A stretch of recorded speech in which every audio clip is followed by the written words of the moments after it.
thank Dr. Cachaguida, who will maybe come over here next to me. The two of us are sharing this.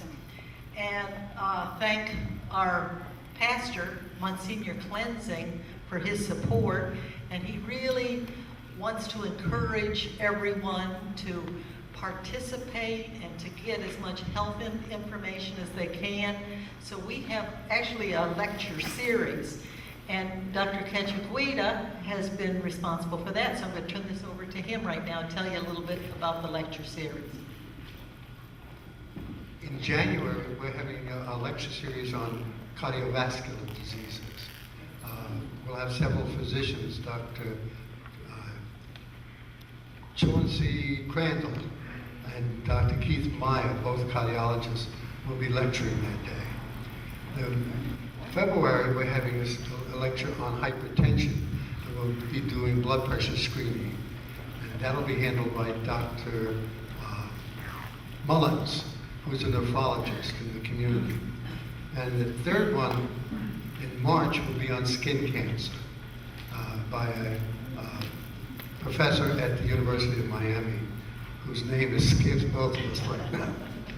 And in addition to that, I'd like to say we want to thank Palm Healthcare Foundation for helping us get this lecture series together. They're big sponsors of Florida Atlantic University's diabetes program that's on the campus of St. Mary's Molly Wilmot Center. So thanks to those people as well.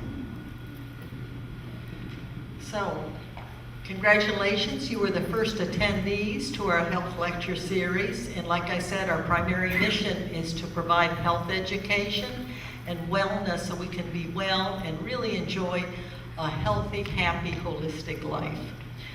Like I said before, we are sharing this information with all the faith community nurses. We will be doing a recording. We have a videographer here today. We will be making DVDs, so we will be able to reproduce this lecture today for the nurses that do not have the resources that we have and the availability of speakers as we do have. So now I would like to introduce our speaker, Eugenia Melander, who is the clinical director of Florida Atlantic University's Diabetes Research Center. She is located over there at on St. Mary's campus and at the Molly Wilmot Center. So Eugenia, can I hand the microphone over to you, please? Thank you for inviting me to this wonderful opportunity. I do believe that one of the things that is lacking in the community is education and prevention. We are always quick to go to the doctor when we feel bad, but sometimes we need to do that even before that point in order to prevent many diseases, and especially diabetes. Today, I'm here just to tell you a little bit about diabetes, but before that, I want to tell you a little bit about our center. We are a nurse-managed center. This is a very unique center. What that means is that we provide a comprehensive approach to preventing and treating and managing diabetes. This was definitely an innovative idea because it's none of its kind in the nation. We are the only nurse-managed diabetes center in the United States. And we are one of 3 in the state of Florida when it comes down to a nurse-managed center. FAU also has another one which is related to memory and wellness in Boca Raton. As it was mentioned, we are located right here in Molly Wilmot Center. And that was a generous donation from Palm Healthcare Foundation. If it wasn't for them and the College of Nursing, this would not be possible, and I would not be here. Our goal is to make sure that we educate everyone who has ability and without ability to fight diabetes, to be informed about it and how to get the assistance there's out there. As I go through the community, one of the things that we are trying to make sure that we spread the word is that there are many different resources to preventing diabetes. Diabetes is one of those illnesses that you can actually prevent. The other problem is that many of us, how many of you have heard about pre-diabetes? Excellent, excellent.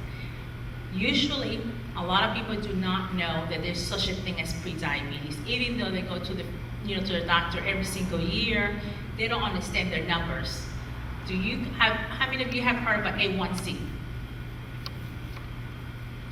each one of us should at least know our numbers. Either a fasting glucose, that means that a blood test that is taken without you eating anything, usually 8 hours, or an A1C. That's more of an average of what your blood sugar has been for the last 2 to 3 months. And that is regardless if you have eaten something or not. Now, those numbers will tell you your risk factor. Diabetes has been diagnosed if your A1C is usually 6.5 or greater, right? But what happens if your number is 6.3, 6.4, meaning you're already in the path of becoming a person who is living with diabetes? Well, what are you supposed to do? That is the ideal time for you to go and get some assistance from the nutritionist. Is it from, changing your behaviors? And that might be a little harder to do. And that's what you have organizations like ourselves that, we're here to help you do that. Because it's easy waking up and saying, I'm going to exercise today, but if you don't have a buddy to help you do that, it becomes a little harder. Or really, what does A1C mean and how fast it's supposed to be coming down? Too fast is not good, because again, changes in your body also makes you feel bad, also makes you feel good. But we want to make sure that we're doing it appropriately. How many of us go to the doctor every year and get our physicals? Keep your hands up. Okay, how many of you know your numbers of your A1C, what it means? So we have less hands up now, okay? And that is what this class is about. I'm not going to give you a whole little spiel about, how many numbers of diabetics are living in the United States and so on. We know that diabetes is a problem. We know it's an epidemic. We know it's going to get worse, okay? Those are facts. Every single time somebody is doing some kind of research study and trying to figure it out, how many numbers are there? Every time they do the evaluation, the number becomes higher, okay? Right now, Florida has a 10%,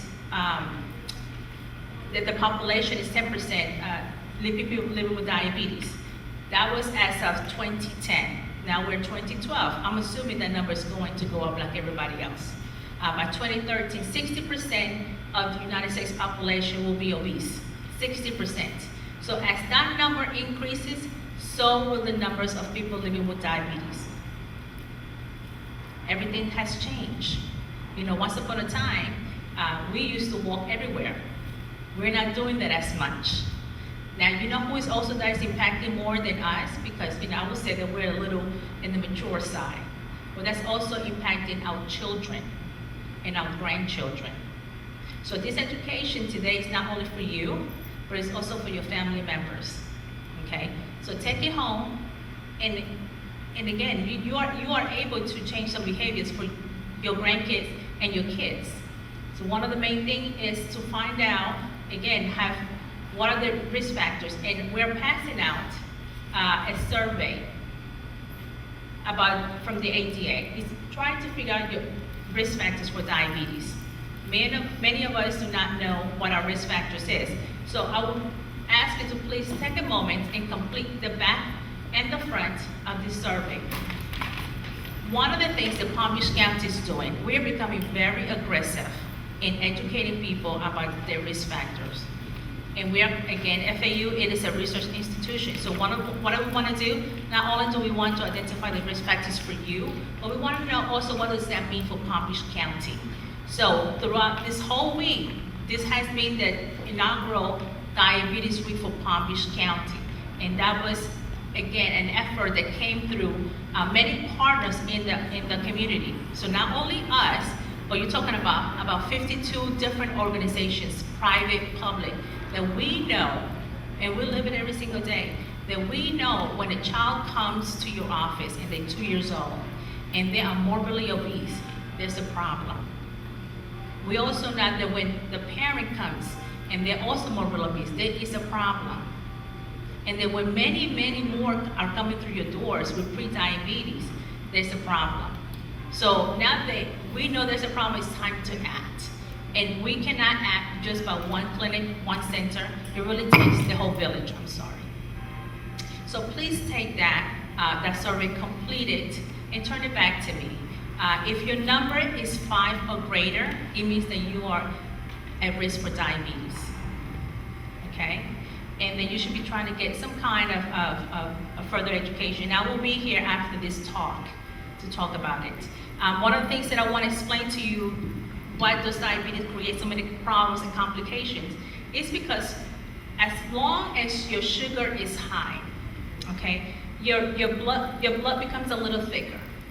And one of the things that I want to show you is, and I'll pass this around, is that as in one side here, let me see. Actually, I think I want both of those. Typically, your blood becomes a little thicker, and the thicker the blood comes, the more problems that you are going to have, such as the red blood cells are not able to travel. If they're not able to travel as fast, they're not able to deliver oxygen to the important parts of your body, such as your brain, therefore increasing your chances for what? Stroke, right? The same thing, if the red blood cells are not able to perfuse and provide oxygen to your heart, guess what? Your chances of having a heart attack also increases. And the same thing with your eyes. If you are not getting the proper circulation to your eyes, your chances for blindness increases. And the same thing with your kidneys. Now you have renal problems.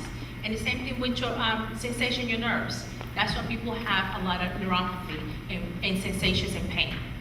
Now, I want to open this moment to the floor and say, what kind of questions do you have about diabetes? Because I tell you, I could go on and on and on about all the clinical things and all the, the big words. But I want to know what is important to you and what are some of the questions that you may have related to pre-diabetes, preventing diabetes, or living with diabetes. Anybody? Just one question. It said 60 and above, and that was a really high number.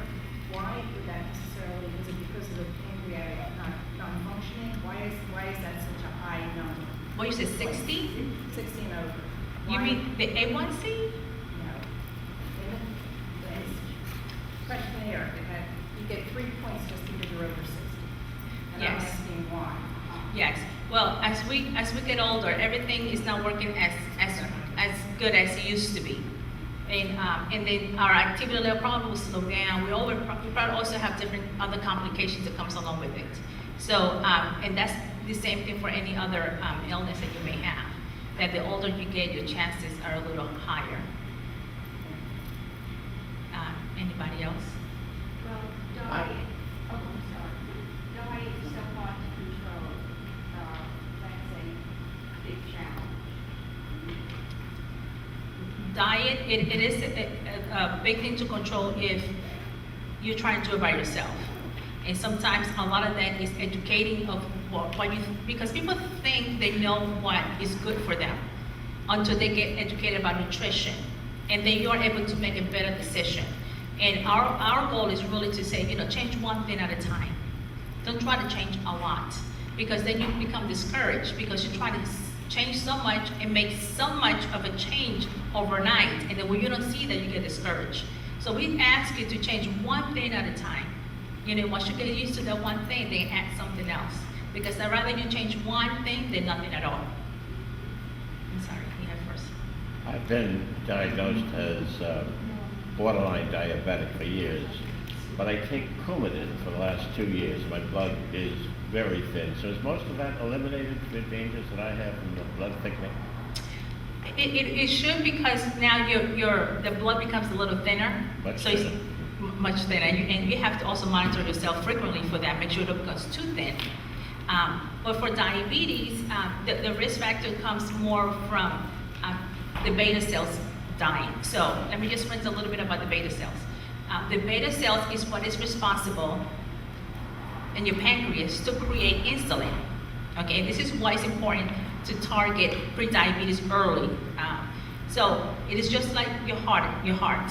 If you have a heart attack, that part of your heart no longer comes back, it's dead. The same thing with the beta cells. The longer that your blood sugar becomes high, stays high, the more of the beta cells it kills. Those does not come back. Therefore, you have less amount of beta cells producing insulin and working harder. So the key during the prediabetes phase is to prevent the beta cells from dying. And that's why hopefully some people are actually putting individuals on medication during the pre-diabetes phase to make sure that less beta cells die and they don't become diabetics early on. So I don't know how high the numbers are for you, but if you already have multiple complications, it'll be good to talk to a doctor about, how aggressive they want to treat you. But the thinning of the blood doesn't really affect the sugar in the blood. No, Because no. the thinning of the blood, the best medicine is Xarelto, Xarelto. That's 100 times better than Coumadin with the Warfarin. And of course, heparin is given with an injection. Yes. And you don't have to go to get your blood tested hardly at all. It's Xarelto. Yeah, that's a pretty new drug in the market. That is the most important, best drug that knocks all the other drugs out of the ballpark. But that's to prevent blood Clots, clots yes. from forming, so you don't get a stroke. Xarelto, talk to your doctor about it. Yes, thank you so much. Stay away from all those old drugs. One more question. What types of diet substitutions are you recommending? Like a bowl of cereal instead of a bowl of ice cream? Wow. Actually, both are bad. Because especially one of the things that we ask our kids, when we're in the community, what do you eat for breakfast? You assume that everyone should eat breakfast, right? And we know that that's the healthy thing to do. But then when you ask them, what do you eat for breakfast, they talk about cereal. And as you know, most cereal in our grocery store are high in sugar. If I had to do one recommendation, again, one thing at a time, is do not drink sodas. Never. If there is one thing that I would absolutely say to not do that will help you prevent diabetes, is do not drink soda. And diet as well. But again, I have kids, so I have to choose, my battles. So if you're going from drinking 3 or 4, cans of soda, and then maybe trying to moderately change and go to diet, and then eventually to nothing and water, I would prefer that path. But no soda. For kids, be careful as well, because they should not be drinking juices. Be careful with it. Read the labels. And that's why I have this right here, because the front of a juice bottle will say 100% natural. But if you look at the label, it has maybe 40 grams of sugar. Right there is your whole day supply of sugar in one little 8-ounce can or box of juice. So please read your labels. And fructose is the sugar family, sucrose and fructose, because it does nothing but make belly fat. So when you read the label, don't buy anything that has fructose in it, sucrose, because that's belly fat, right there. Yes. I said, No processed foods. That's a good advice.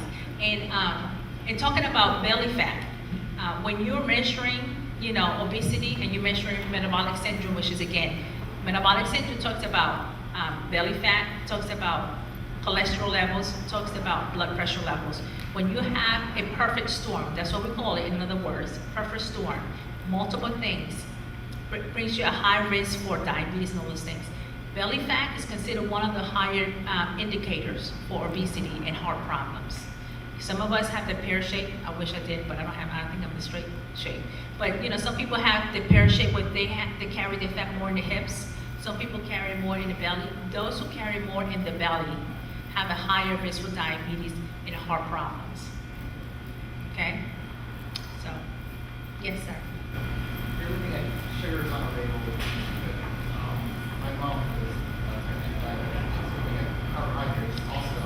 Is that converts, right? It breaks down. So is that something you look at both of your?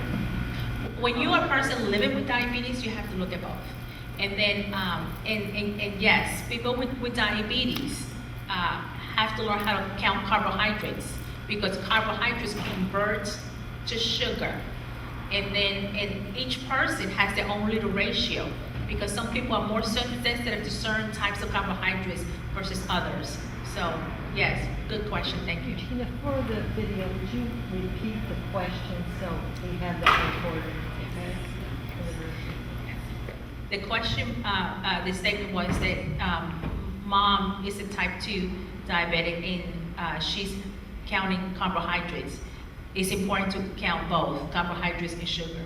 And yes, for a person who has diabetes, it's very important to, we teach them to count carbohydrates because everything has carbohydrates, you know, versus, does everything have sugar? Not necessarily, but everything has carbohydrates. And then carbohydrates convert into sugar, and we have to be very careful of that. Would you say that the difference between diabetic 2 or 1, aside from if you're a 1, you usually take insulin, are they equally as bad? Between diabetic 2 or 1? Okay, I would say type 1 is definitely worse. Number 1, it starts younger. So the younger that you have an illness, the more problem, the more You have it longer? the more damage it does to your body, to different multiple organs. And then, and just like you were indicating, that it is difficult to change the diet. Imagine a young person, because now not only this young person has to change the diet, they have to change their whole life. And part of that includes a huge piece is the mental health piece, because they don't consider themselves normal, they don't consider themselves a young person just like the other ones. Just think about just going to a swimming pool with a friend. It's a big, it takes a lot of planning, you know.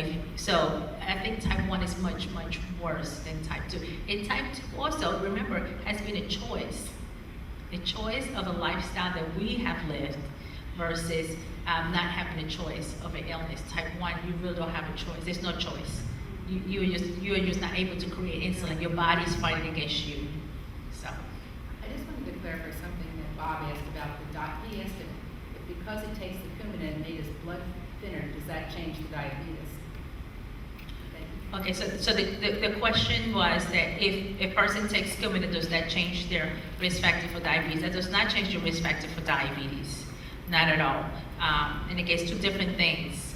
The Coumadin is more to thin your blood, as it was mentioned earlier, and to prevent clots from developing. Your diabetes talks about your beta cells not able to produce insulin, and eventually, if you don't take care of that, becoming a person on medications or insulin.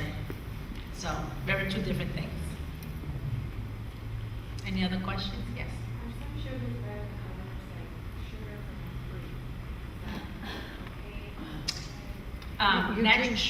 fruit? Eugene, repeat the question. 'cause- Yes, the question was, are some sugars better than the others? Yes. Natural sugars are better than the commercial man-made sugar, but you also have to have a limit on the sugars that you take, especially if you are a pre-diabetic or definitely a person with diabetes. Because we also teach about the different sugars that certain fruits may have, because that's also, there's a limit on how much you could take per day. Yes, back there. Is there any more information out lately about hypoglycemia, About, I'm sorry? about low blood sugar?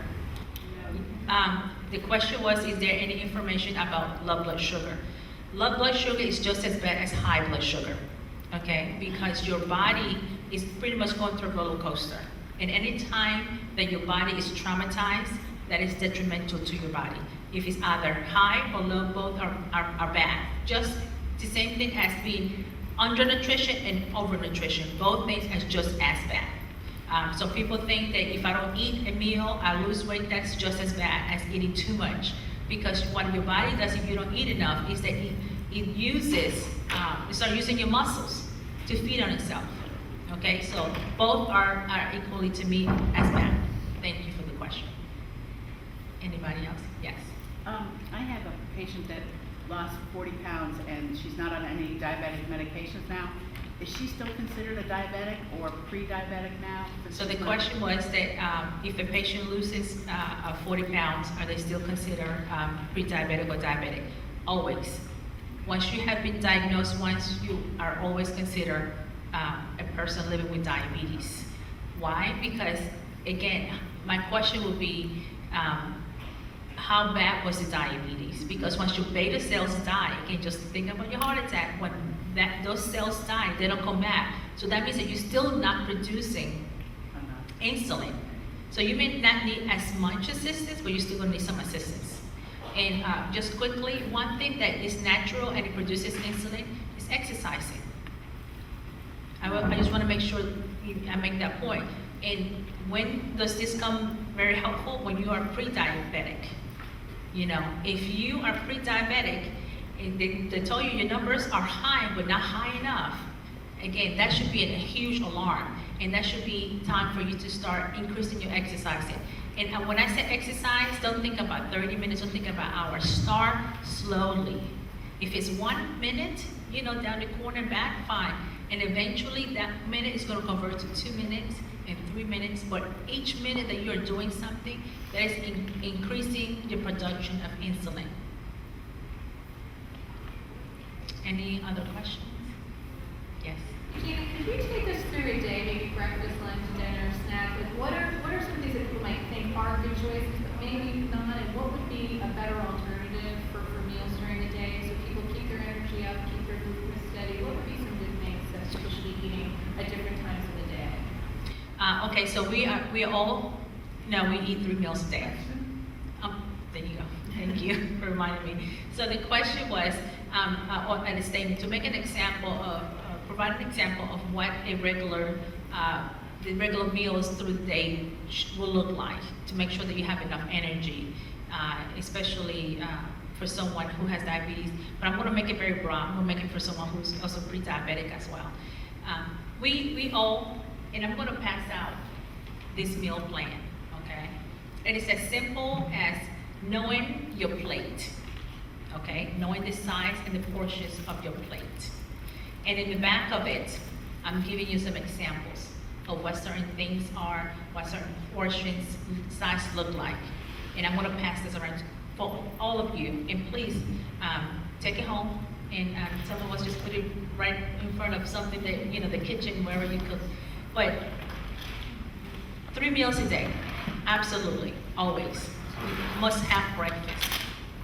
When you create your meal, just a quick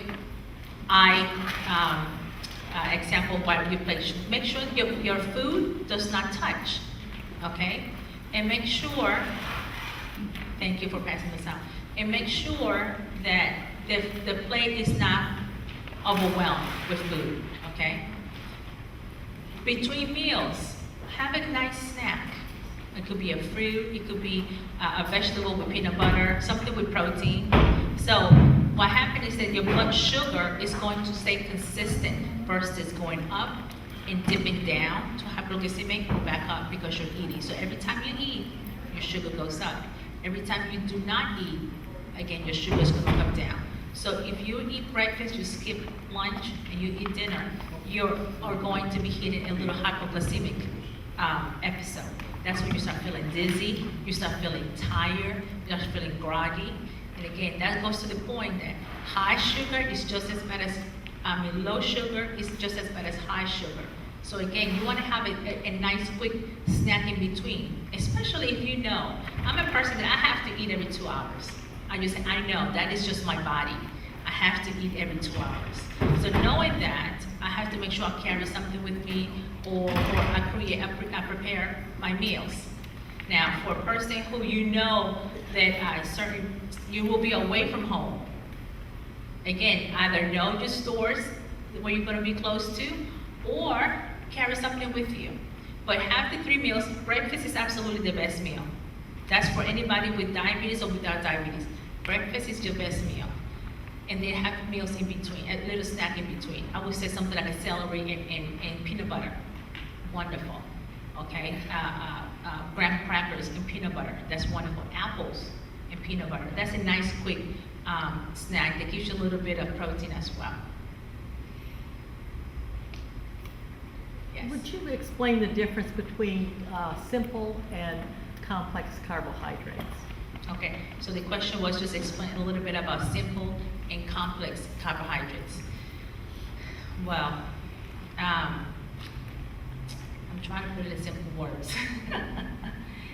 The simple carbohydrates is something that is broken down easier and faster, okay? And produces quick energy. A little complex is a little bit more intense. It requires it has a whole lot more calories, and also it's not as easy as to break down as the simple, okay? Has anyone has had a piece of bread? Number one, let me ask, is anybody checks the sugars here frequently? Okay, okay. 4 times, okay. And 3, 4. For someone who checks the sugar frequently might know this a little bit more than us that they don't. Because what it is that you know how sensitive you are to some carbohydrates. So I may eat a slice of bread and my sugar use might go up 5 points. Someone else might eat a piece of the same bread and their sugar might go up 15, 20 points. Again, you know, is there a difference? There's a huge difference, because if you need to have insulin versus not insulin, knowing your numbers and how sensitive your carbohydrate counts is makes a difference. And it's also the same thing as knowing how certain foods are simple versus complex, because the complex will probably increase your sugar a whole lot more than the simple ones, and stay longer in your system a little bit longer. Gee, is there a role for heredity in diabetes? I'm glad the question was, is there a role for heredity? And I'm glad you brought up that question, because people think that because their family members have had diabetes, they don't have much of a choice. Actually, genetics is a small percentage. It's a very small percentage. I would say about 20%. Everything else is environmental. Things that we eat, things that the lack of exercise, our lifestyle. So again, yes, genetics plays a role, but it's only a very small portion of it. And then if you already know your family members, or you have a family history of diabetes, that is the even more reason to start early on the prevention. Thank you. Any other questions? What are some symptoms of diabetes that you're? Some symptoms for diabetes will be frequency urinating, because when your sugar is high, your body is trying to get rid of it. So one way of doing it is having you urinate a lot. Because you're urinating a lot, then you become very thirsty. So thirst, urination, and also some blurred vision when it's very high. Also, some individuals feel dizziness, palpitations, weakness. So those are the priority, really, the urination and the thirst. What are some symptoms of pre-diabetes? There's no symptoms of prediabetes. That's why it gets missed and lost in the system. The way to identify prediabetes is by knowing your numbers. So if you're fasting, your blood glucose fasting should be less than 100. So if you go to the doctor to check your blood sugar without you having any food in the last 8 hours, that number should be less than 100. What happens is that most people might be like 105, 110. People say, oh, okay, it's a little high, watch it. But then they don't have you to come back and recheck it again. Because if you come back and recheck it again at a different time and it's still 110, you are pre-diabetic. But now you have gone home, you probably don't come back to the next year. And here you have lost a year of time of prevention. The same thing with the A1C. So the A1C, if it's between 1.5 to 6.4, again, you are pre-diabetic. So if it's greater than 6.5, now you could be diagnosed as someone who has diabetes. But again, make sure that you know those numbers, because that is the time to really make some changes, so you won't become a person who's living with diabetes. Or at least if you have a choice, you want to make sure that that choice is way down the line, as far as possible. Yes. How does your sodium level fit into all of this? Oh, how Your your sodium level, the amount of salt in your system. How can that work? How does sodium affect diabetes or prediabetes? How does sodium affect diabetes is the question. Really, there's no per se direct correlation. If anything, it will be a secondary, such as, if your sodium is high, you have high blood pressure. Those individuals with high blood pressure are also more likely to have develop diabetes. So it's not per se directly, but definitely there's a correlation with those who have blood pressure problems and diabetes. The same thing as those individuals who have heart problems and diabetes. So when you say low sodium, or just sodium in general? I have low sodium, and they say I drink too much water, and I try to cut down on water as much as I can. And the amount of salt that I eat doesn't affect my sodium, and I don't understand that either. I really cannot correlate those two. Anybody in the audience could answer that question about low sodium and diabetes? No. I have never heard that before. There's only one correlation with low sodium and diabetes, and that's when diabetes is out of control. You'll get a diluting effect of blood. Mhm. So your sodium is artificially low in the sense that the blood test shows the low sodium, but the total body sodium is not. There's no Exactly. direct correlation Okay. of low sodium and diabetes. Okay, that's what I thought. Yeah. But good question. Now we're sticking my head. I will read more on that. Any other questions? Well, thank you so much. I appreciate, your time, especially this beautiful day today. But please complete the survey and give it back to me, and I'll be here to answer any questions that you may have. Thank you so much.